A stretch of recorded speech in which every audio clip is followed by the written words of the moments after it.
नागपुर से बड़ी खबर। आज से पुलिस भर्ती प्रक्रिया की औपचारिक शुरुआत हो गई है। हजारों अभ्यर्थी मैदान में दौड़ और शारीरिक परीक्षण के लिए जुटे हैं। प्रशासन की ओर से कड़े इंतजाम किए गए और सभी पुलिसकर्मी अभ्यर्थियों को पूरा सहयोग व मार्गदर्शन दे रहे। संयुक्त पुलिस आयुक्त नवीन चंद्र रेड्डी ने जानकारी देते हुए कहा कि भर्ती प्रक्रिया पारदर्शी और सुचारू रूप से संचालित की जा रही।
नागपूर शहर पोलीस आयुक्तालयामध्ये जी पोलीस भरती सुरू आहे त्याच्यामध्ये जे आहे पोलीस भरती आहे, तसंच जेल पोलीसची पण भरती आहे.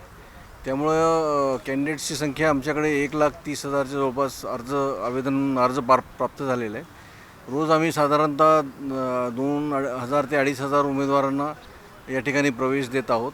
त्याच्यामुळे सगळ्यांना चान्सही मिळेल व्यवस्थित करण्याचा.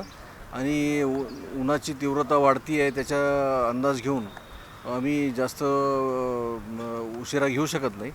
त्यामुळे ते लवकर संपवायचा प्रयत्न आहे आमचा 11 वाजतापर्यंत. त्या दृष्टिकोनातून आम्ही 2,000 ते 2,500 उमेदवार बोलतो. त्यामुळे ही एप्रिलच्या पहिल्या आठवड्यापर्यंत भरती सुरू राहणार आहे या ठिकाणी. याचा रिझल्ट आता ज्यावेळेस आमची सर्व फिजिकल परीक्षा होऊन जाईल त्याच्यानंतर जी डेट येईल, एकत्रित सर्व महाराष्ट्रात एकाच वेळेस परीक्षा होणार आहे. तर ते सर्व युनिट्स झाल्यावर लेखी परीक्षा होईल आणि त्यानंतर त्याचं रिझल्ट काढण्यात येईल. Bureau report, Mahanews 7, Nagpur.